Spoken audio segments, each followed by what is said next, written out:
tô vendo que chegou gente aí depois, então boa noite de novo, para que ninguém fique carente do meu boa noite. Hoje eu acho que vai ser a última aula com conteúdo, a última aula acompanhando vocês. Que triste, hein? Só lembrando que Chore não, professor. Não, eu não vou chorar, porque eu sei que semestre que vem eu vou encontrar vocês em outras disciplinas. Eu tô vendo lágrimas caindo aí. Não, não tá vendo nada, não. Mas hoje a gente tem esse trabalho aí, né, valendo boa parte da nota da P2, né, aliada aí com aqueles exercícios que eu tinha passado antes, que é o seminário, né? E vocês acabaram produzindo, né, esse slide aí, que fala justamente sobre os tipos de endereçamento de memória. Na verdade, são alguns tipos, né, como a gente vinha conversando agora antes de iniciar a aula oficialmente, né? Muita coisa parecida, né, que uma maneira lembra muito a outra maneira de endereçar. A gente viu também aí, né, que não é um assunto tão fácil de você conseguir conteúdo, né, mas ou até muitas vezes num determinado tópico ali da pesquisa que eu mandei falar é mais fácil de conseguir do que outro tópico. Então, enfim, eu entendo obviamente todas essas dificuldades que vocês iam encontrar para construir essa apresentação, por isso que eu acabei dando um prazo aí maiorzinho, né? Aula passada nem ministrei aula para justamente vocês terem a noite livre aí para desenvolver as apresentações. E vamos começar, então, né? A primeira equipe aí, né? Falando do endereçamento imediato, né? Caio Henrique, Matheus e Valber. Fiquem aí à vontade para iniciar. Boa noite a todos. Primeiro, boa noite, pessoal. Boa noite, Matheus. Boas noites. Bom, como o Valber falou aí, né, no início da conversa aí, né, foi um tema bem meio que chato de fazer, porque é tão curto que não tem muito para onde correr, né? É isso aí, batido e pronto. Então, vamos lá começar, né? O endereçamento imediato, eu deixei essa frase aí, eu achei interessante essa citação de Monteiro em um dos livros dele. É o método mais simples e rápido de obter um dado, entendeu? Porque você busca ele direto na memória. É o modo mais simples de se fazer isso. E pode passar aí o slide aí, professor, por favor? Pronto. Beleza. E alguns pontos que eu nas minhas pesquisas eu identifiquei são essas vantagens e desvantagens, né?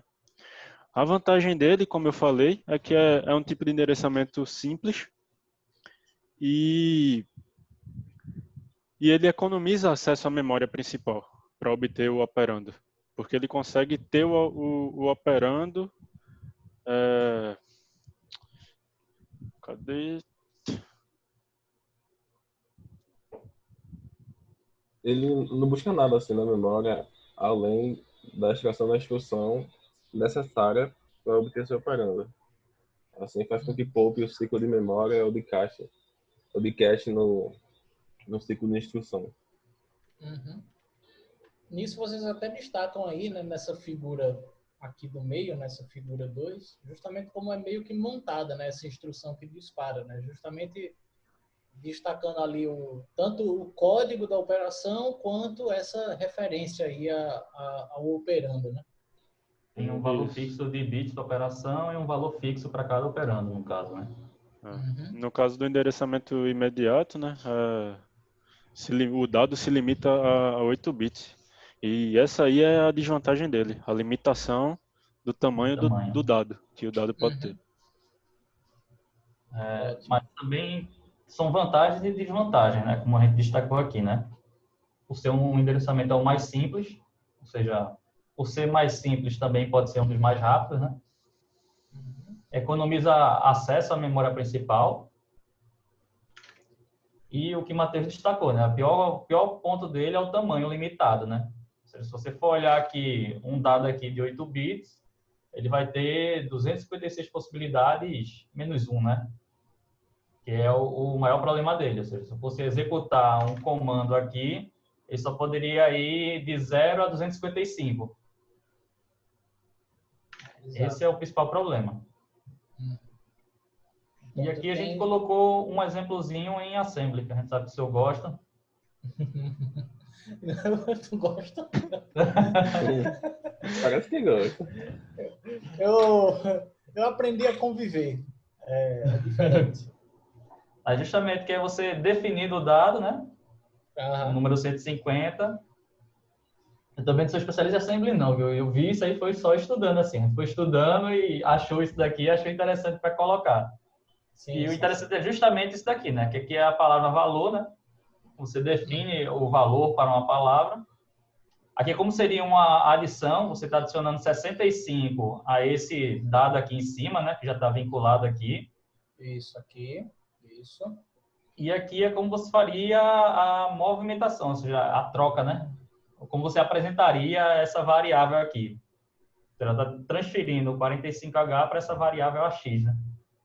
Ou seja, você acessa diretamente na memória fazendo essas trocas. Exato. O meu objetivo de ter colocado esse, para vocês dar pelo menos, mesmo a gente sem entender direito a sintaxe do Assembly, essas coisas, mas era a gente ver como que isso acontece ali a baixo nível, né? Então, a gente fica muito acostumado a trabalhar na linguagem de programação da gente, né? Que tipo, tu faz alguns desses comandos fáceis em poucas linhas, do tipo, tu cria uma variável com uma linha, mas tipo, tu vai fazer isso em Assembly, são 6 ou 7. Então, é muito interessante para a gente manter esse contato de observar, né, a baixo nível, como que isso é construído, né? Como que isso é montado. Dá para entender bem naquela quarta questão da ficha, que é para a próxima semana. Sim. Aí ele mostra bem justamente como você encaixaria os operandos, o sinal do valor, né? Ou como você faz esse jogo para lá e para cá. Porque lá no enunciado eu já meio que dou o exemplo, né? Que é justamente aquela mesma lógica ali, tu aplica em todas aquelas letras do exercício. E obviamente quando tu tem uma letra lá que tu tem 2 operações, tu vai ter que fazer primeiro uma e depois a outra. Então repare que ela fica mais extensa ainda. Mas, e se você fosse aprofundar um pouco mais, pegando os operandos, os valores que tem as tabelazinhas de Assembly, você vê bem como isso se encaixaria, como você poderia fazer diversas operações ali. Exato. Mas aí Assembly, eu diria que é mais do que uma cadeira de conteúdo, se você for estudar de fato, né? Da mesma forma que tu não consegue ver tudo de Java, por exemplo, em uma disciplina, Assembly também, eu acho que tu não consegue dominar Assembly com uma carga horária de 80 horas, não. Acho que tem que ser mais um pouquinho. Mas pelo menos é interessante a gente entender esse funcionamento ali, né, a baixo nível. Mas, muito bom. Tem mais alguma coisa aí para destacar, meninos? Não, por mim não. Tem Caio. Era só isso mesmo, professor. Ótimo. Esse endereçamento imediato, né, como os meninos falaram, né, é o start da coisa, né? É um modelo mais simples, o que foi utilizado aí durante algum tempo, né? E pode até ser utilizado, mas essa grande desvantagem aqui que os meninos destacaram, né, em questão do tamanho do dado, né, acaba influenciando bem aí o uso desse endereçamento imediato. Mas, bom, muito bom.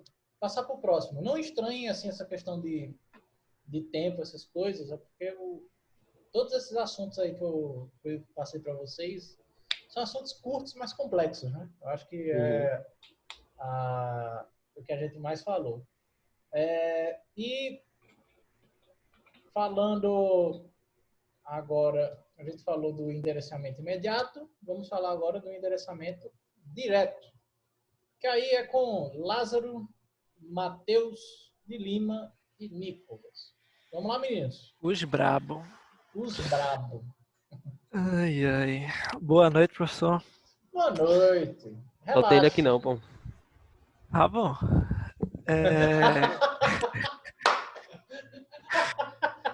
Ai, ai. Vai. Basicamente, eu botei um resumo aí sobre o endereçamento, que de acordo com Stalin, que é um escritor e cientista da computação, que ele é americano, esse endereçamento seria um método no qual o campo de endereço da instrução contém um endereço efetivo do operando, que por sua vez encontra-se na memória principal. Basicamente seria isso. Só para explicar um pouco, não tinha como ilustrar bem o assunto e muitas falas aqui não vão ter algo para se ver, mas enfim. Mas vai falando aí que eu vou lhe ajudando. Tá certo. Esse endereçamento também é um modo simples de acesso, porque ele precisa apenas de uma referência à memória principal para buscar o dado. Aí, por causa disso, acaba ficando mais lento que o modo imediato, que foi no caso do grupo passado. Aí, essa técnica ela era muito usada nas primeiras gerações de computadores e ainda dá até para encontrar em alguns pequenos sistemas de computadores, mas é um pouco raro. A limitação óbvia, que foi mencionada antes, é que ela só permite um campo de endereçamento limitado. Esse tipo de endereçamento é usado principalmente no acesso às variáveis estáticas de um programa, cujo endereço em memória pode ser determinado durante a compilação do programa. E aí eu passo a bola aí para o meu companheiro Lázaro completar. Boa noite. Boa noite. Caramba, a voz de Lazinho, pô. Boa. Dado menor. O endereçamento direto ele é usado no acesso das variáveis estáticas de um programa, onde o endereçamento da memória ele pode ser determinado durante a compilação desse programa. Ele possui dois operandos, onde um se refere à localização da memória e o outro ao registro. Para poder localizar esses dados na memória, precisa de um endereço de início do segmento que é encontrado no registro DS e o valor de offset. O valor de offset é especificado diretamente como a par da instrução, geralmente indicado pelo nome da variável. Aí, passar a bolinha agora, né? Para Matheus. Opa. Eu poderia passar o slide aí, meu queridíssimo José Paulo? Sim. Bom, esse aí é um exemplinho básico sobre esse tipo de endereçamento, né? Como está bem autoexplicativo aí, ele está fazendo essa instrução move aí, e que nem o Lázaro falou, né? Você tem a localização na memória e o registro. Então, ele está fazendo o endereçamento de uma forma direta, porque aí ele está colocando o conteúdo, está movendo o conteúdo da memória que está no espaço 25 hexadecimal, algo assim, para esse registro A, né? Porque acho que não é variável em Assembly, né? Esse registro de A. E acho que o próximo slide é sobre vantagem de... não. Pode voltar. Enfim, as vantagens, né? É bem parecido com o primeiro aí que os meninos falaram. A vantagem dele é a simplicidade, e era por isso que a maioria desses endereçamentos eram usados em computadores mais simples, mais antigos. Só que acaba virando uma desvantagem, porque também ele tem a limitação da memória, né? A limitação do tamanho. Então esses dois primeiros, eles acho que batem muito nessa tecla do, mesmo sendo simples e talvez rápidos e mais diretos, né? Eles têm esse problema da limitação. Verdade, verdade. Repara que esses dois aí são justamente os primeiros modelos, né? O primeiro é difícil a gente ver, né? Esse segundo aqui, imediato, talvez fique um pouquinho mais fácil de ser achado.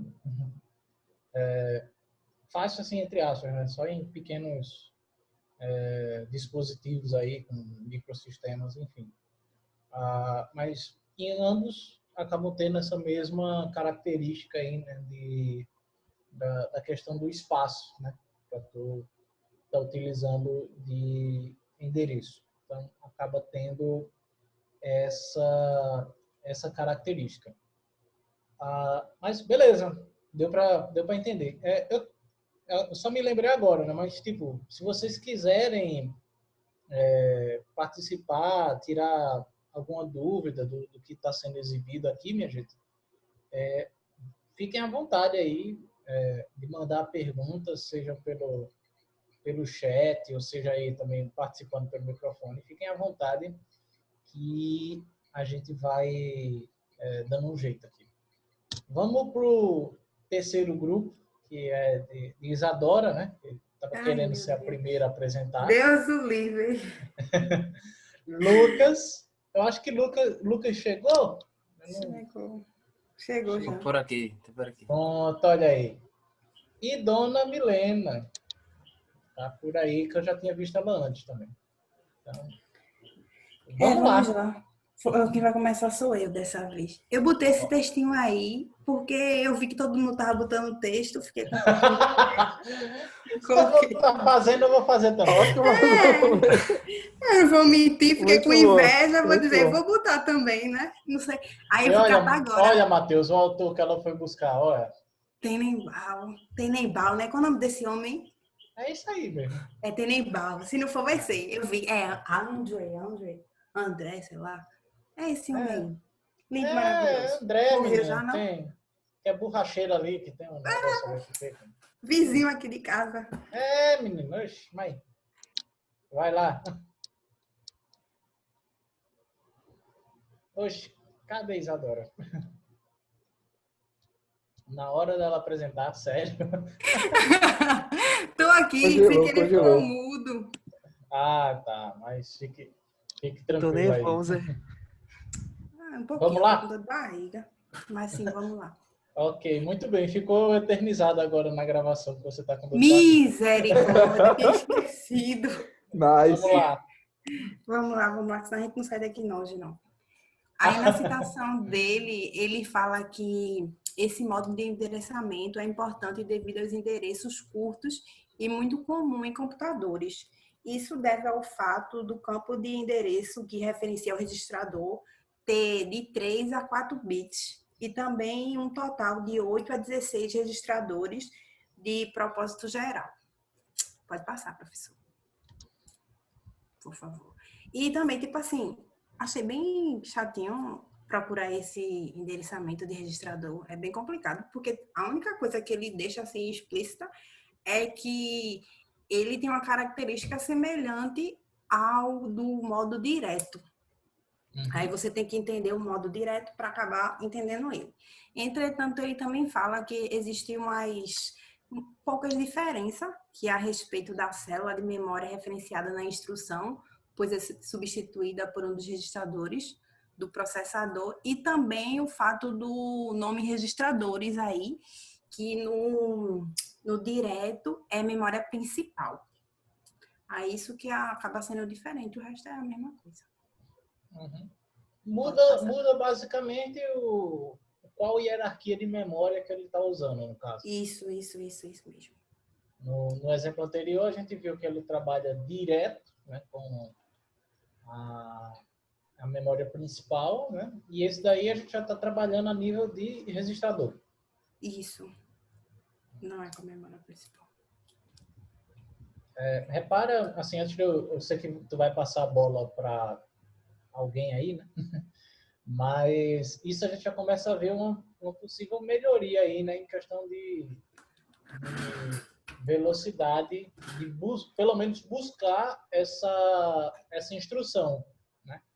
A gente vai ver aí se isso vai mexer na velocidade do acesso como um todo, né? Mas pelo menos na instrução, por ela estar indo buscar esse operador no registrador, aparenta já ter um acesso um pouquinho mais rápido, pelo menos na instrução.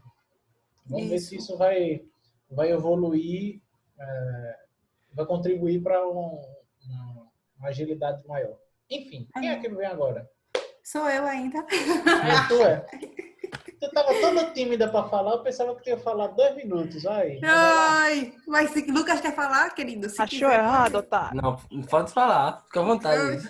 Miséria. Se quiser falar o meu também, fica à vontade. Cavaleiro, né? Repreendo. É porque, tipo assim, eu até tava vendo na hora de colocar as vantagens e desvantagens. Eu não ia botar, porque eu vi que o do indireto, registrador, modo de endereçamento indireto via registrador, também colocou. E é praticamente a mesma coisa. E até também acaba se igualando ao direto. Que ele também falou a respeito do espaço limitado e tal. Pode passar, professor, por favor. Eu vou até aproveitar essa coisa que tu tá falando, né, do ser parecido, né? Um dos motivos que eu fiz de mandar vocês construírem essa apresentação em conjunto, né, essa apresentação colaborativa, né, todo mundo trabalhando no mesmo ambiente, foi justamente você ter a possibilidade de olhar, né, para você fazer, para tu não estar repetindo o que o grupo anterior ia estar falando, né? Então, aí no final eu botei, eu devia ter tirado. Vai deixar. Vamos lá, vai. Que tipo, a desvantagem Tu começou falando que não ia colocar, mas tu colocou, então beleza. Foi, porque eu não vi também que o povo do direto, tipo, eles não botaram no slide. Achei horrível, viu? Tô reclamando com vocês aí. Nicolas, Matheus e Lázaro. Aí criticando. É o quê? Critico, porque vocês não colocaram que ia falar vantagens e desvantagens também. As perguntas. Quer fazer pergunta para ele, então. Deus o livre. Puxa, tem Lucas aí, me lembra. Eu fico calada aqui. Mas é isso, tipo, a vantagem é que ele possui esse campo pequeno de referência ao registrador e não usa a referência de memória principal, como o senhor mesmo falou. E também a desvantagem é essa do espaçamento, que é limitado. Eu não botei muito exemplo não, porque eu vi que o outro grupo também vai falar e eu só botei pouquinho coisa. Tranquilo. Pra não ficar imitando lá o outro bichinho, rapaz. Perdão, viu, minha gente? Que vem depois aí. Agora é Lucas.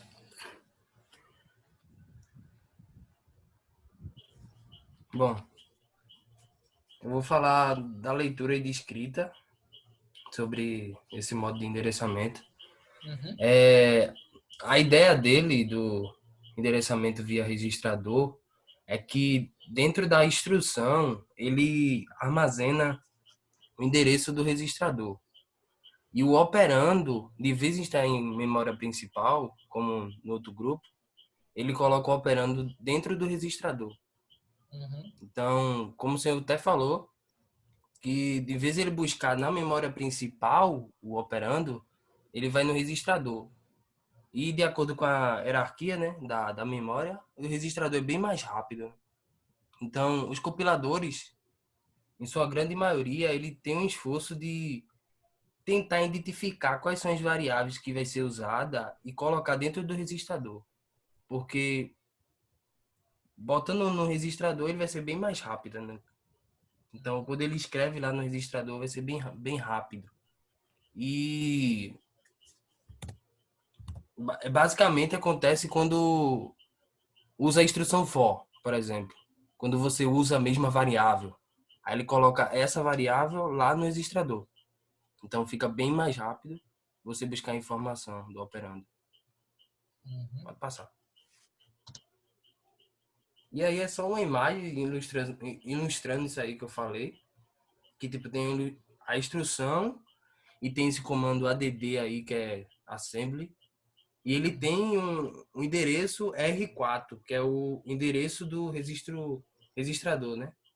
E o registrador contém o número 9, que é o operando. Então, quando a instrução for rodada, que esse ADD é para adicionar, né? Isso. Fazer uma soma. Fazer a soma. Aí ele vai no registrador e acumula na memória. Muito É bom. isso. Show de bola. Tem mais alguma coisa aqui? Tem. Dona Milena. Pois é.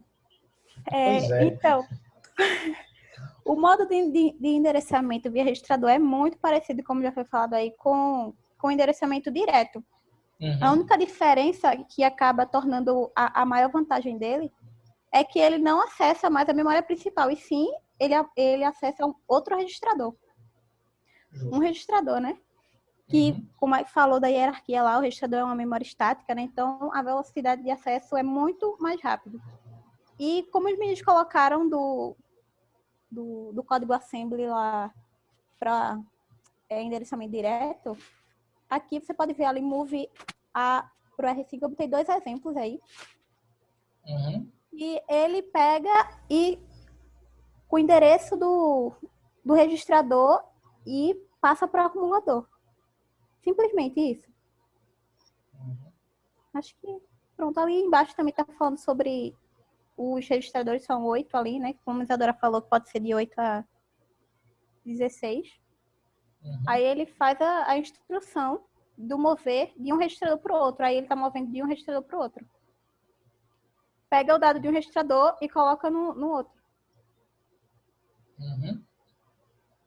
É isso mesmo.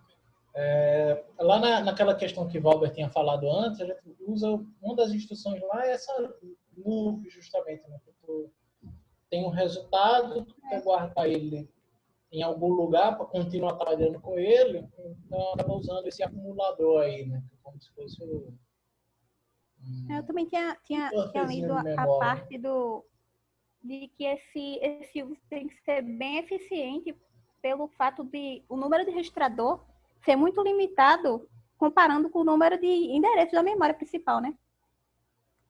Sim. Então, é até não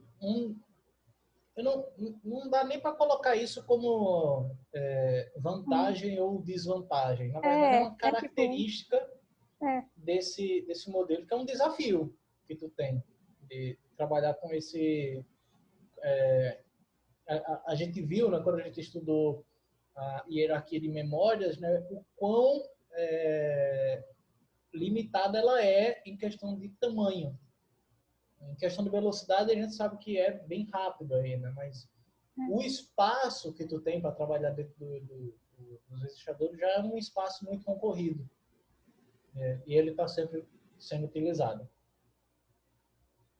Acho que é isso. Finalizamos aqui. Muito bem.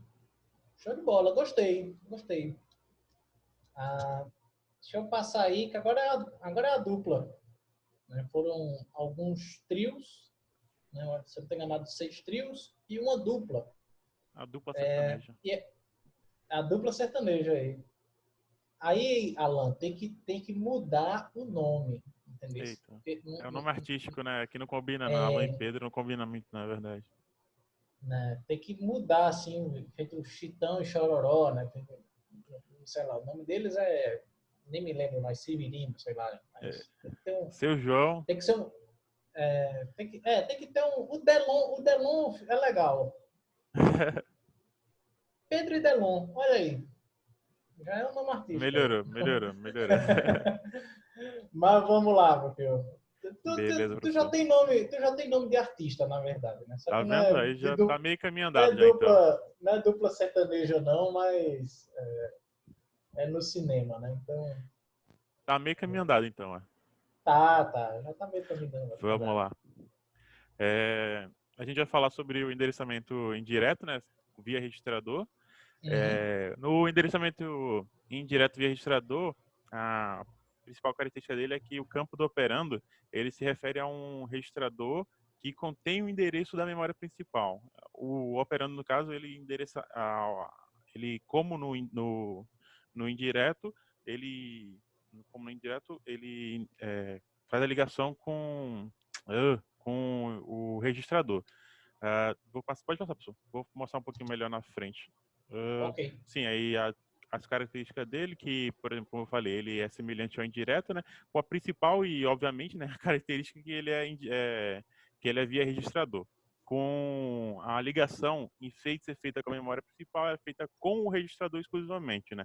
A instrução, ela contém o endereço, né? No caso, o apontador, apontando para o registrador em si, e não para a memória ou então para o local do registrador. É para o registrador em si. Aí, como ele já falei anteriormente, né? O endereçamento do dado ele é acessado pela posição da memória que é apontada por um dos registradores, né? Aquela referência a memória fica no registrador e não vem diretamente da instrução.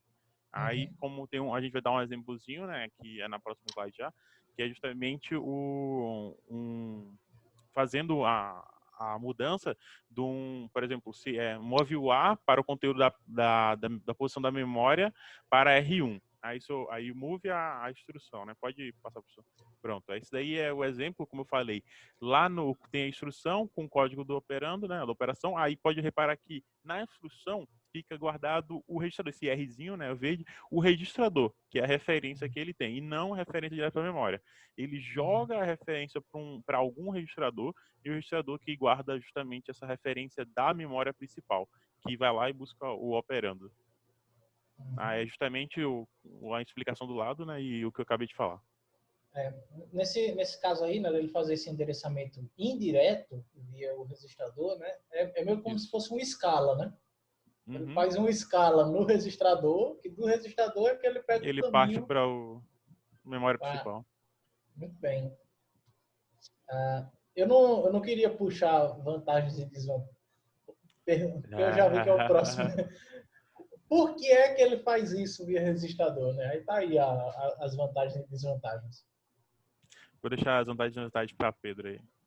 Pronto, o outro membro da dupla sertaneja.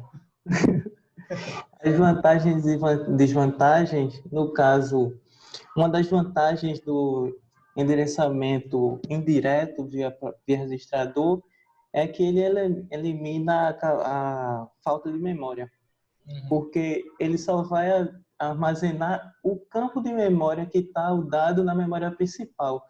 E daí ele poderia utilizar, por exemplo, o acesso direto à memória, direcionando do campo de memória direcionado do registrador para outros campos de memória e assim retornar no fim o resultado. Aí ele requer um acesso menos à memória, o endereçamento direto. E a desvantagem, o espaço de endereçamento limitado, que eu já falei, que é referência extra à memória principal. Isso aí pode passar. Tem também que, no caso, quando ele vai alterar o endereço da memória, ele não acessa a memória principal para fazer isso, né? Ele troca de registrador. Se tiver o registrador já com o endereço, ele é mais rápido.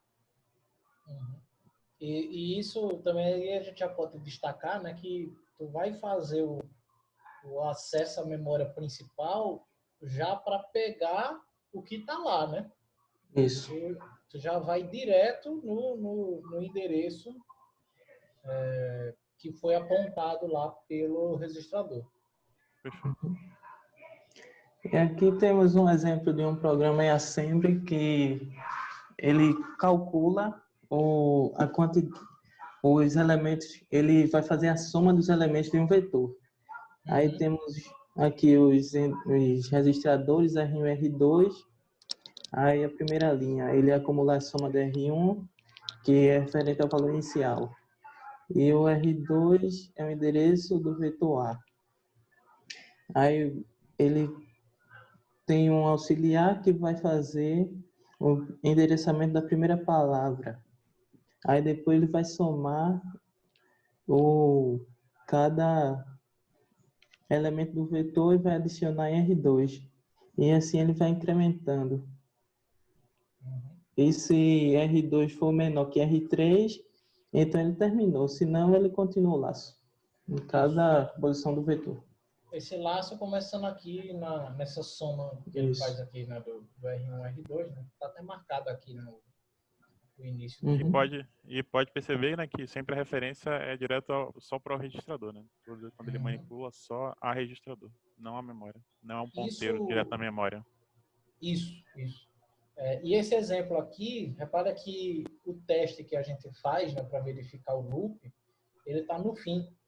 Então, esse código que a gente está vendo aqui de assembly é o que a gente programa do while. Né? Primeiro executa ele e no fim tu testa para ver se tu vai repetir.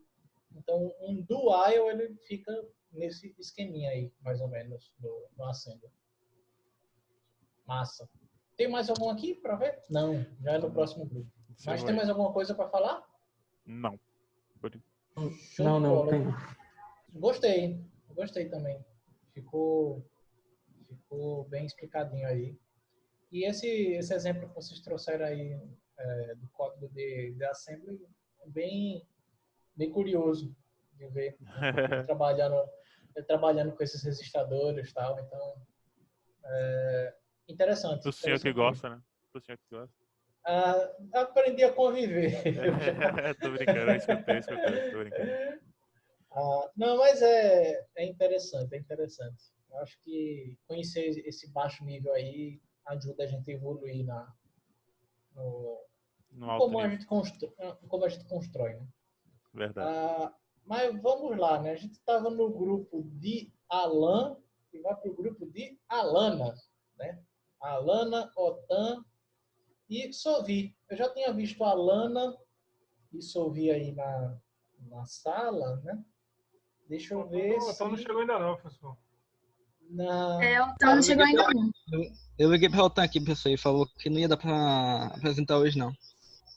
Então tranquilo. Então... Ele conversa com o senhor. Alana e Sovi.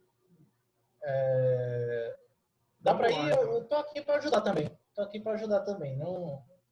Não só tô para julgar, eu também tô para ajudar. Então, vamos lá.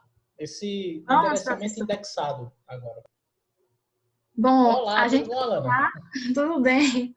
Eu vou falar e ouvir sobre endereçamento indexado. Então, o endereçamento indexado é o nome que se dá ao endereçamento de memória que fornece um registrador explícito ou implícito, mais um deslocamento constante. Ok. Posso passar aqui? Antes de passar, eu queria falar, um pouquinho que eu achei de conteúdo. Bom, ele é utilizado, esse endereçamento, quando foi executada uma operação sobre uma sequência de estruturas de dados armazenados consecutivamente em memória. Converte na utilização de registros de índice. Os endereços possuem duas partes, o número do registrador de índice e uma constante. O endereço do registrador onde está operando é igual ao número do registro mais constante. A indexação também é usada em casos de endereçar um campo com deslocamento conhecido, como em variáveis locais e procedimentos.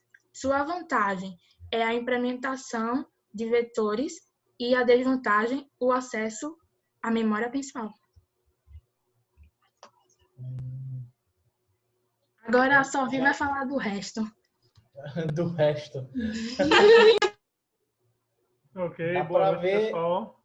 Boa noite, Sovi. Vamos lá, né? Assim, pelas palavras, pela introdução aí que a Alana deu, né? Já é um trabalho um pouquinho mais diferente, né? Nesse tipo de endereçamento, né? Eu não vou nem falar porque eu já estou vendo aqui pela figura que mas, já vai... Mas realmente, pessoal, além de ser ele é complexo, até de pesquisar ele é complexo, professor. Foi difícil de pegar alguma coisa referente a isso. Porque não tem não, nem no YouTube lá tem um cara que fez um código lá em, sei lá, acho que foi Assembly, sei lá o que foi. Eu vi, complexo demais para entender, pô. Eu nem botei aqui porque ia pegar fogo a mente da gente aqui, velho. O vídeo mais visualizado do assunto tinha 42 visualizações. Mais ou menos isso aí, entendeu? E de 3 anos atrás, 4 anos atrás. Super interessante. Só quem gosta é a gente mesmo. Quem? A gente é foda. Só quem gosta é a gente mesmo, isso aí. Né? Vamos lá para esse indexado aí. Vamos lá, deixa eu ver aqui onde é que eu tô. Em casa. Esse endereçamento por deslocamento, ele requer uma instrução que tenha 2 campos de endereço, um dos quais é explícito e o valor dele é um dos campos usado diretamente como valor A. E o outro campo de endereço especifica um registrador, cujo conteúdo é adicionado a A para produzir o endereço efetivo. Modo indexado, ele é obtido através de soma. Pelo registrador de índice. Cada endereço de elemento, por exemplo, um vetor, é a soma antes da colocação do endereço de rem. Tem até uma vantagemzinha dele aqui também, mas eu vou dizer a vantagem no final dele. Pode passar, professor, esse slide aí. Tem aqui modo de endereçamento. Temos um indexado direto, né? Aquele indexado direto, o conteúdo do registrador RIX, ele é somado ao endereço base, que ele determina o endereço efetivo. Aí eu coloquei aí algo que eu consegui encontrar ainda em relação a isso aí, que é o MOV R2, o RIX 100, onde R2 ele vai receber o 100 mais o RIX. Passo o slide, professor. Repara que nesse exemplo que a gente está vendo, né, a gente está ainda usando registradores, né, para fazer esse trabalho aí com apontamento de memórias, né? E nesse caso que a gente está falando desse endereçamento, né, como o senhor deu um exemplo, né, muito fácil trabalhar com esse tipo de endereçamento quando a gente está trabalhando com um vetor, né? Então, tipo, tem uma sequência de endereços ali para ser visitada, né, para ser acessada, né? Então, tu trabalhar justamente pegando o endereço base e só ir incrementando esse endereço base para tu chegar na casa do vetor que tu quer, é a principal aplicação, né, vamos dizer assim, desse modelo. Aqui o indexado indireto. Esse indexado direto, o deslocamento dele é a soma, é o endereço base, antes da busca do endereço indireto. Aí tem até um exemplo também, né, que é o MOV R2, aí ele já abre uma aspas, tem um RISC 100, onde o RISC 100 vai receber isso aí. Antes da busca do endereço. Ele tem esse é chamado do pré-fixado. E o de baixo aí é o pós-fixado, pós-indexado, né? E o deslocamento dele, o indexador, é somado ao conteúdo da posição de memória dada pelo endereço base, que é o indireto. Né? Pode ver que ele tem umas aspas a mais aí, que diferencia um do outro aí, que é o pré-indexado e o pós-indexado. Tem outro conteúdo aqui, deixa eu passar aqui o... Esse é o último slide de vocês, mas a diferença aí, né, que tu tem, né, de um para o outro, né, para que a estrutura é a mesma, né, como o Sovi falou aí, né, só a ordem das operações que muda, né, por isso que ele coloca aí os parênteses, né, de maneira diferente aí. Exatamente. A fazer primeiro uma operação ou primeiro a outra operação. Isso muda a ordem dele realmente, entendeu? A ordem de referência dele. E a vantagem é a rapidez, né? A execução das instruções, né? Que é de acesso aos dados. Tem essa vantagem dele. Porque principalmente tu consegue visitar, né, essa sequência de endereços só fazendo esse incremento aí, né, pegando por base o endereço base lá, né? E só fazendo os deslocamentos, né? Com o MOV, né? Para os endereços seguintes. Bom também. Foi bola. E como falou aí no início do slide, professor, realmente esse é um assunto, além de ser complexo para poder estudar, procurar ele, que é difícil de você conseguir alguma coisa na internet em relação a ele.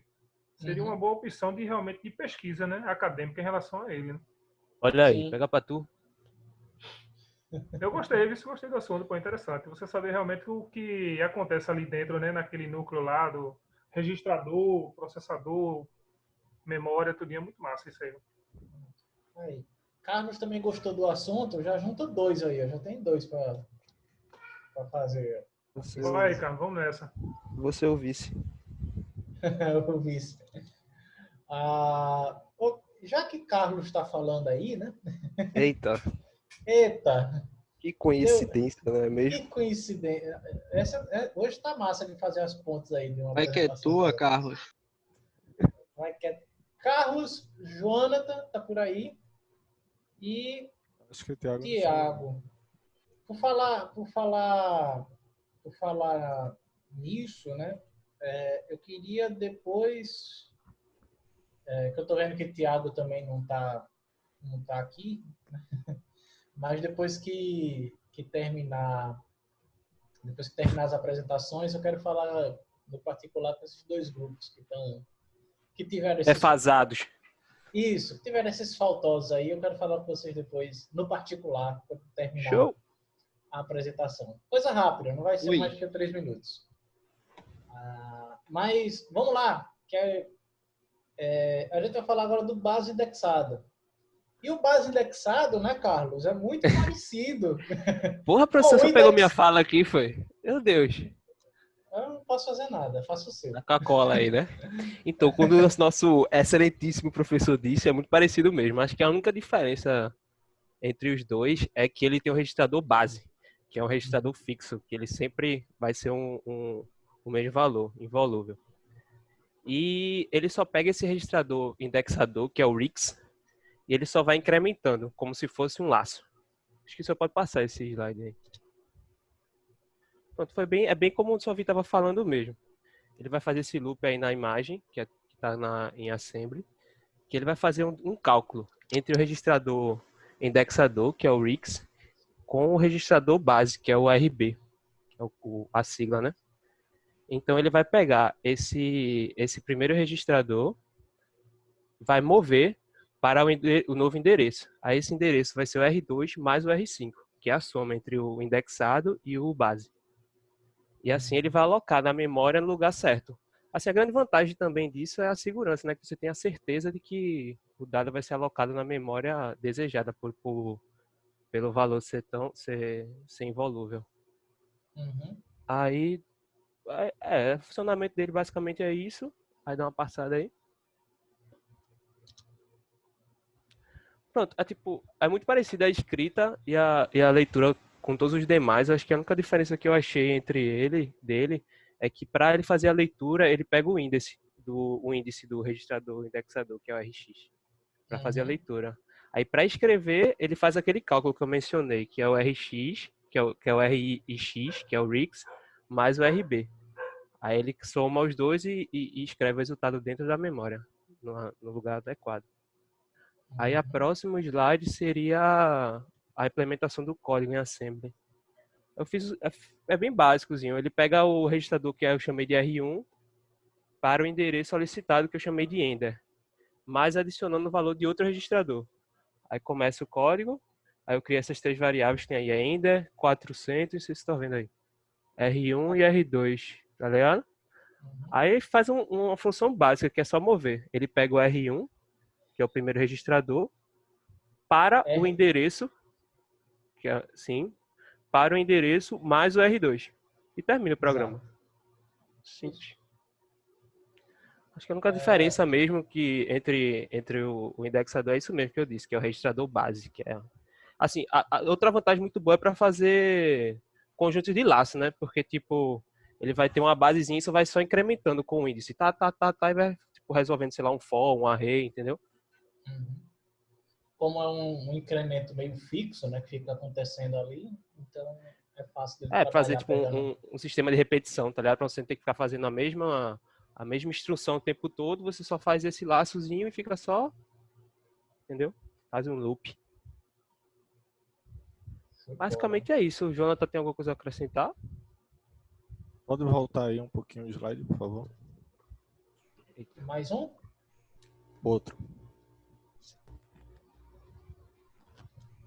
Pronto. Aí, Aqui? isso. Não, aí. Só complementando. No último tópico aqui tem as instruções indexadas podem ser substituídas por bases indexadas. Com os endereços A e B em R5 e R6. Aqui, em referência a... Ele faz uma referência aqui a o endereçamento indexado, que foi falado anteriormente, é porque não mostra o trecho de código que é bem parecido com aquele do while em Assembly. Ele substitui esse A e B por R5 e R6, onde esse A e B são dois vetores. Entendeu? Aí aqui onde tem endereço do operando R1 mais R4, ele pega esse acumulador, faz a soma e dá o endereço 5. Aqui no endereço 5 tem o número 17, né? Aí ele soma ambos e o acumulador vira 33, não é isso? Então, Beleza. eu acredito que seja só isso. Pirra tá meio distante, né? Mas... Teu microfone ficou baixo, Jonathan. É porque ele fala e vai correndo, vai andando, vai voltando assim. Deu pra entender, não? No fim porque ficou baixo teu microfone. Só repete até a parte aqui do acumulador somar para dar 33, a gente escutou direitinho. Aí depois disso a gente não ouviu. Não, foi só isso mesmo. Só isso que eu falei. Então tranquilo. Deu para entender no caso aí, né? Tanto esses dois últimos aí que a gente viu, né? Do grupo de Indexador e base indexada. Isso. A gente vê que eles são tipos de endereçamento aplicados nessas repetições que a gente tem, né? De acesso. Mas vamos lá. A gente já está perto de terminar. Vem aí mais um trio, parada dura. Joalisson, Noé e Wesley. Sou eu. Eu acho que eu vi todos por aí já, né? Na aula. Tá geral aqui, pessoal. Tá geral aqui, meu irmão. Tá Vai todo lá, mundo Noé. aqui, velho. A bola começa com o Wesley. Vou começar aqui, tava no mudo, que merda. Então fala de novo. Ele falou tudo, Fala. tá, Cru? Fala de novo. Falar já. Vamos lá. O endereçamento de pilha, ele é uma pilha, né? Como o nome já fala. Aí é uma parte importante da memória do sistema de todos os microprocessadores. Sua função é manipular e armazenar temporariamente os dados e endereços de subrotina e interrupções. Só que assim não. No caso, uma das vantagens a gente já vê nesse primeiro slide aqui, que seria o armazenamento temporário e que é de subrotinas, que é muito acessado, entende? Aí uma vantagem seria justamente essa, a rapidez em que acessar. E também você não é obrigatoriamente, você não é obrigado meio que especificar o endereço do local da pilha. Porque querendo ou não, ele sempre vai pegar o primeiro de cima. Então se for o primeiro, ok, já puxa, entende? Basicamente isso. Isso é uma das vantagens. Passa aí. Aqui a gente vê o funcionamento. Estrutores de dados, no caso First In, First Out, que seria o último que chega é o primeiro que sai, que é basicamente como funciona uma pilha. Utiliza de registradores de ponteiro de pilha, stack point, que aqui a gente vai chamar de SP, que aponta para o topo da pilha, o último item do armazenamento. Aí instruções para gerenciar a pilha. No caso aqui a gente tem a pilha X, que vai ser SP. Aí nesse caso aqui eu vou dar um push. Eu vou adicionar um item na pilha. Onde é que eu vou adicionar? Eu vou adicionar no topo. Sim, eu vou dar um push. Eu vou empilhar. Aí eu vou colocar sempre no topo. E para desempilhar, eu vou dar um pop. Aí o pop ele vai retirar sempre o primeiro da pilha. Não, o último, quer dizer. Aí como é que vamos supor, se acontecer de eu quero um número que está no meio da pilha, eu tenho que ter uma pilha adicional. Vamos supor que tem A e B. a pilha A e pilha B. A pilha B seria uma adicional, seria uma, tipo, para mim poder manipular a pilha A. Aí eu sempre vou pegar o topo e vou adicionar na pilha B. Aí, vamos supor, eu quero, a pilha tem 3 itens, eu quero o item 2, o item do meio. Aí eu vou ter que desempilhar o topo, jogo esse topo para a pilha alternativa, que seria o B, puxo o item do meio que eu quero, retiro e jogo novamente o item que está no B, jogo no topo. Isso. Aí é basicamente isso, como é que funciona. E, como eu falei ainda agora, algumas instruções de pilha não necessitam especificar o endereço. Porque assim, como eu falei, ele vai estar sempre vendo quem está no topo. Então, não é obrigatório dizer, tipo, eu quero o item 4, entende? Aí, os dados buscados são a partir da SP, que seria do topo da pilha, da stack point. Passa aí. E aí ela vai justamente percorrendo nessa pilha até chegar onde ela quer. Sim, aqui nesse slide aqui vou fazer a adição de 2 valores, usando o endereçamento via estrutura de pilha. Aí aqui o que ele faz? Ele pega o topo, aí pega, eu quero somar os 2 últimos, no caso, vamos supor que nesse caso aqui tem 1, 2, 3, 4, 5, 6, 7. Eu vou pegar o número, no caso 6, né, começa do 0, vou pegar o 6, retiro, aí eu vou armazenar em um local específico, pego o 5, armazeno, somo os 2, o 6 e o 5, aí aqui eu já vou para o B, no caso, sempre retirando com pop. Aí eu pego o A e o B, somo e dou um push, novamente. Aí vai ficar o valor total, que nesse caso aqui é 30. Isso. Então é basicamente isso. Aí agora é Noé. Passa a bola pra Noé aí, pessoal. Opa. Vai que é tua, Noé. Olha aí. Pode passar aí, professor. Então, para essa parte de... Antes de falar sobre o processo de leitura e escrita, como a gente falou, a gente tem algumas vantagens e desvantagens no uso da pilha. Porque quando a gente precisa de dados que estão no topo da pilha, é uma operação bem simples de a gente manipular esses dados que estão sempre no topo. Mas quando se torna um dado mais profundo dessa pilha, mais abaixo, isso acaba tendo a necessidade de uma pilha, como ele exemplificou, uma pilha B para poder fazer essa manipulação. Então, o que eu veria como uma maior desvantagem nesse ponto seria justamente esse fato de ter essa dificuldade de acessar outros dados que não o topo da pilha. Mas é só um mero detalhe.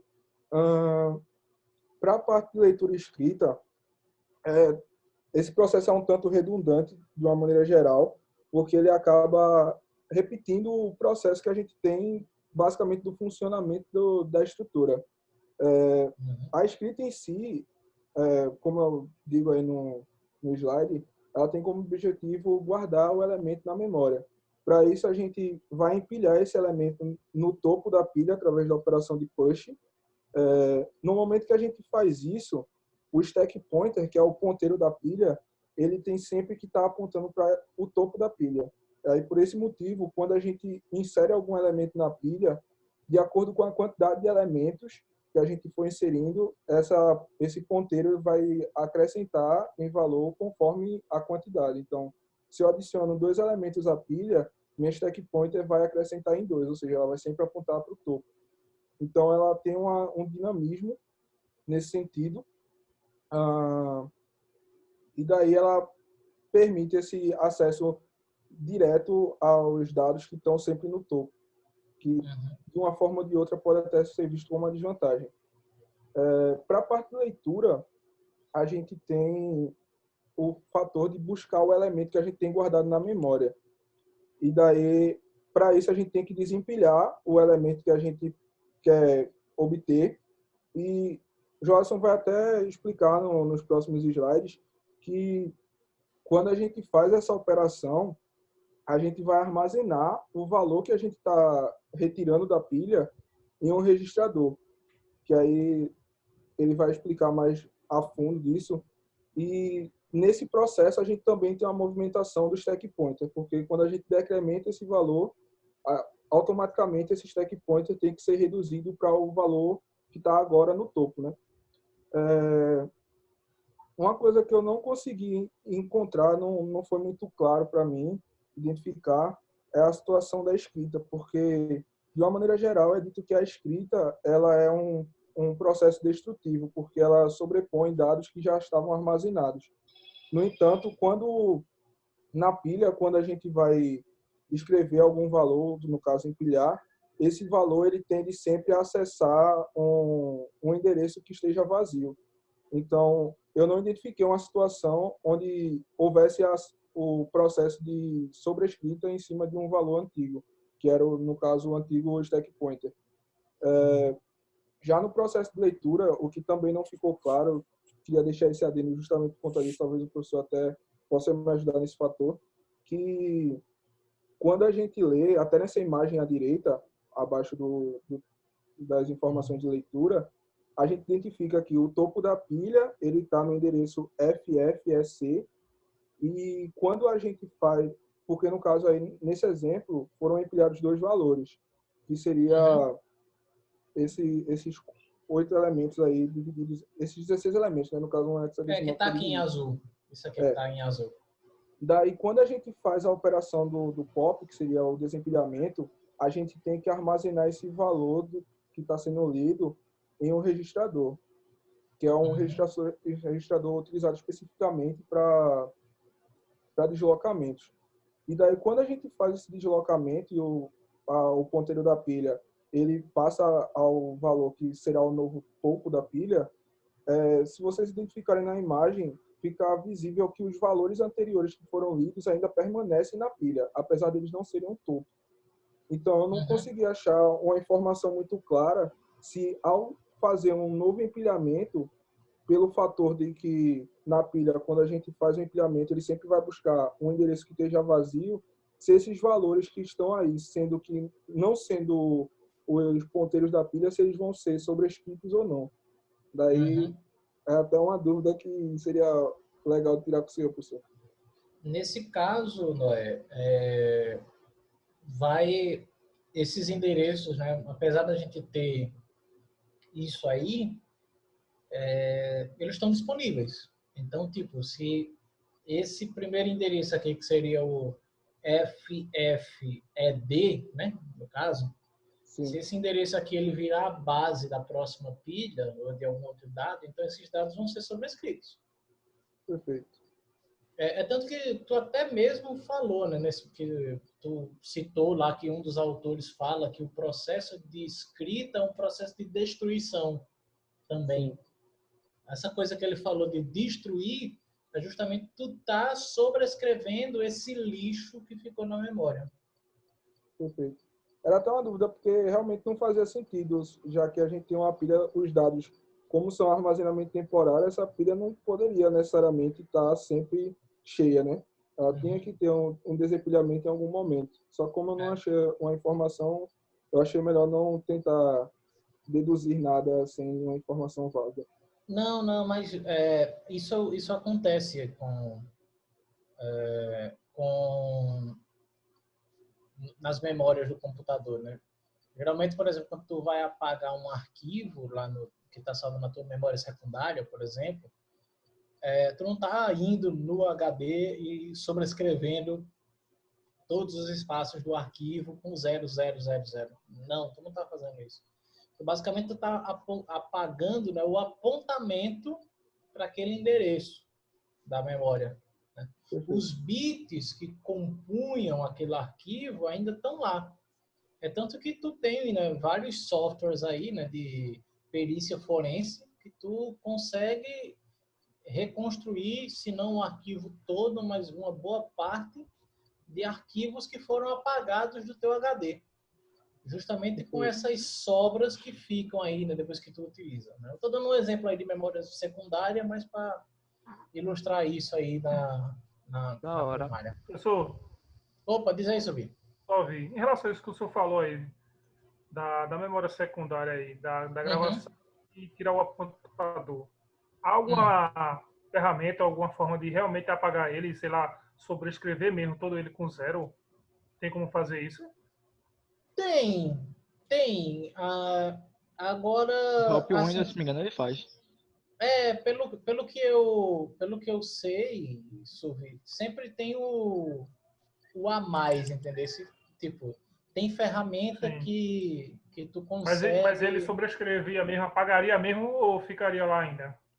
Então, tem ferramenta que ela vai e sobrescreve tudo com 0. Beleza, show de bola. Mas tem ferramenta mais evoluída que é utilizada dentro da polícia em si, em casos bem específicos. Aqui, eles desmontam lá o disco do HD e eles tentam ver qual era a magnitude ali, né? Se ela estava para 0 ou estava para 1, naquele slot, antes dele ser sobrescrito com 0. Então, sempre tem um a mais, entendeu? Sempre tem hoje as ferramentas, já o que você está dizendo aí. Hoje as ferramentas forenses elas são bem evoluídas, né? Então, elas já estão nesse passo. O cara tenta enterrar o dado, mas tem a ferramenta que desenterra. Então, ele não enterrou muito Botafogo, seu Botafogo. Não, eu ia falar isso. Na minha graduação, a professora que deu segurança para mim, ela dizia que se tu quer esconder um dado que está no teu HD, tu pega esse HD e joga na boca do vulcão. Vai lá e joga o HD lá. Só que, tipo, hoje tu não consegue mais fazer isso, né? Porque tu tá conectado na nuvem, né? Então, se o dado não tá no teu HD, mas tá na nuvem. Duvida. Tu que pensa. Professor, segundo o próprio Windows, eles têm uma ferramenta que tá em todo o computador, que seria o restaurar o computador. Só que assim, tem a questão de apagar o arquivo e tem o apagamento avançado. Segundo eles, que eu não acredito, que nem softwares terceiros conseguem recuperar arquivos. Segundo eles. Menos eles, tá ligado? Eles conseguem. Eu não sei. Tem lá, deseja realmente apagar os arquivos de forma avançada. Observação, não será possível recuperar os arquivos e tal, assim, assado. Aí, só que assim, eu tentei fazer isso uma vez. Meu amigo, demora, viu? É quase 24 horas. E o notebook é o Dell G7, tem uma potência até boa, viu? Olha aí, olha. Caralho, bicho. Poxa, G7. Não, mas é sério, tipo, noção, o notebook tem uma certa potência, certo desempenho e ainda demorou isso tudo. Então quer dizer que ele faz algo muito pesado. Eu acho que deve substituir por zeros. Só para completar isso que tu falou, Wesley, o Linux também tem, né? Eu pelo menos eu uso um Ubuntu aqui. Fanboy. Quando a gente vai formatar lá, ele também dá essa opção de sobrescrever com zeros e fica lento também. Mas eu nunca testei com um HD assim, né? Mas eu já formatei tipo pendrives de 16 GB e demora aí uns minutinhos. Então, com certeza, se for um HD com bem mais gigas, vai demorar bem mais tempo. Show. Só. Quase um dia. Quase um dia, putz. É muito bom. Eu tô. Isso me lembra do tempo que a gente desfragmentava o disco. Meu amigo, isso aí então, meu pai faz isso até hoje, mano. Sério? Tipo isso. Não dá em nada, pô. Não dá em nada. Dá em nada mesmo. Dá em nada. O melhor é mudar de máquina. Com SSD e vida que segue. Vida que segue, exatamente. Voltando pro grupo. Voltando. Não tem mais alguma coisa pra falar? Caraca, os caras esqueceram de mim aqui, velho. Pode passar pra... Relaxa. Agora é um professor por completo. Ixi. Fala minha vida, então. Salário, lá embaixo. Bem-vindo ao grupo de professores, mano. Então, eu quis dar um outro exemplo, porque como eu tinha falado antes, o processo em si de leitura escrita, ele acaba sendo muito redundante, porque é basicamente o funcionamento da pilha em si. Esse processo que eu estou exemplificando aí em questão, o dispositivo de entrada e saída programada com espera ocupada, é um processo que não é exclusivo do endereçamento por estrutura de pilha. Até o Joás me deu um toque nisso. Daí, nesse exemplo aí que eu estou apresentando, o processador ele vai ficar em loop, lendo um registrador de status. São 2 registradores em questão que vão ser necessários, principalmente, né, no caso, que seriam o buffer do teclado e o status do teclado.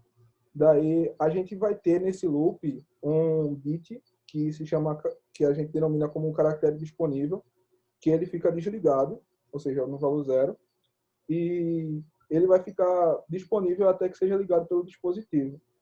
Quando a pessoa, em utilização, por exemplo, de um teclado, digita um caractere, esse bit é ligado, e daí ele escreve o caractere no registrador buffer de dados do teclado, ou seja, ele empilha esse valor. E daí, após feito isso, ocorre a leitura do programa a esse caractere do registrador de dados do teclado, e assim ele desliga o bit de caractere disponível. Isso permanece em loop enquanto for ocorrendo empilhamentos e leituras. Basicamente, o exemplo em si é bem simples, mas dá uma ilustrada de como ocorre esse empilhamento em situações mais específicas. Aí agora eu passo a bola para o nosso menino Joalisson. Quem merece. Alô? Aí. Olá. A sua slide aí, Zé. Alô, som? Alô, som. Beleza. Então não tem muito o que falar agora. Nós já explicou muito bem como é que funciona a parte de estrutura de pilha. Porém, a gente deu uma pesquisada e tem aí, e trouxe aí um sprint de um vídeo que o cara implementa em Assembly em código essa parte de toda a estrutura de pilha. Se vocês olharem aí pela esquerda, vocês vão encontrar descrevendo o que cada palavra reservada da Assembly faz. Se for para detalhar alguns importantes, o ponto model, que ela define a parte da memória do programa, então tem a parte de arquitetura. Detalhe, o nome desse programa daí, que usa para codar / executar também o código, é EMU8086, que é o cristão que usa para codar isso aí. Também vale grifar que essa palavra reservada move carrega um valor de registrador, em teoria, simplificando muito mesmo, pode ser levado como uma variável. E também grifando essa parte do AX e o CX, que o AX é o registrador de saída e o CX é toda a parte de deslocamento e rotação em loops. Também destaque para as palavras push e pop, que fazem exatamente o que Noé estava comentando, de empurrar e de tirar na pilha. Isso. Dá uma passada aí. Beleza. Isso aí é o programa executando, que não deu pra gente tirar print de tudo para não ficar muito cansativo, mas isso aí ele, lá no vídeo, o cara mostra executando em cada linha. O passo a passo disso é bem simples mesmo, nesse primeiro print aí do lado direito. Se vocês olharem lá embaixo, no canto inferior esquerdo, em SP, isso seria a stack pointer. Ela começa com 000. Porém, quando executar toda a parte de empilhar, ela fica com esse valor aí que está aí agora, que é o FFFE. Que pelo passo a passo, no canto superior direito tem move, AX, é o código da última página, move, AX, push, AX e o pop. Quando empilha, o stack pointer ele assume esse valor, FFFE. Já quando executa o pop, a imagem de baixo, o stack pointer, ele assume a pilha fica com a posição vazia aí. Um detalhe interessante a ser citado é que não é toda vez que você desempilha que necessariamente o topo da pilha fica vazia. Dependendo de quantos elementos tiver, a operação de desempilhar pode simplesmente alocar o espaço para apontar para outro registrador, dependendo do que tiver. A implementação que a gente encontrou em relação à pilha do Assembly foi bem simples, é essa mesmo. Pode passar. Encerrou, eu acho. Encerramos. Agora eu passo para o meu amigo José Paulo. Opa! O cara. Muito Boa obrigado. noite, meu nome é José Paulo. Boa noite, professor. Meu nome é José Paulo. Eu fiquei de encerrar essa apresentação. Eu gostei, viu? Para mim, vocês, apesar de todas as reclamações que vocês fizeram de todos os grupos, dizendo que foi chato de achar o conteúdo, né? Mas tem esse quadro aí, né, que vocês inseriram na apresentação, que é o resumo. Nichola, né? Nichola que inseriu. E o meu é tão underground que nem tá aí, ó. Possível achar coisa sobre essa merda. Opa! Opa! Então, tem aí as definições, né, de cada um dos tipos de endereçamento. Tantos que são diretos ou indiretos, que usam registrador, que não usam registrador. E o que eu achei interessante, né, além de mostrar as vantagens, né, que em alguns deles ele coloca até onde ele pode ser utilizado direitinho, ele também dá as mesmas desvantagens que a gente vinha falando. Para não ficar extenso, eu vou finalizar aqui, né? Eu vi que vocês colocaram aí as referências, né? Conforme eu coloquei, eu solicitei, né, para vocês inserirem, né? Mas tô vendo agora que eu tô vendo que tem um monte de mensagem no chat, deixa eu ver se tem Só água. Tem algo. Só água, Só né? besteira, professor. Só conversa Pode fiada. pegar um copo e encher Leia tudo. não, professor, leia não. Não, tem Vai perder seu tempo. Tem só água aqui, não. Tem uma mensagem importante ali. Exatamente. Black Obrigado, Lives Matter. Tá correto, tá correto. Já ganhei um ponto. Ganhou um ponto na PS. Opa! Do jeito que tá, se Então, É grande coisa, vai grande coisa. do jeito que tá, se vai ser útil mesmo. Já ajudou, né?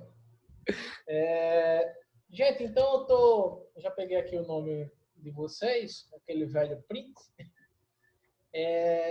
Então, só lembrando, né, tem a entrega aí dos exercícios ainda, né, para quem não entregou, né, tem um deles que ficou até para a semana que vem, né, que vocês pediram, tal. Então, entreguem esse exercício até o horário lá, né, a data de entrega, que depois que todo mundo entregou os exercícios, é que eu começo a avaliar para construir a nota.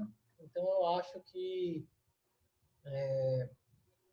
após o dia 10, então, entre o dia 10 e, no máximo, o dia da aula, né, que é dia 16, eu vou estar postando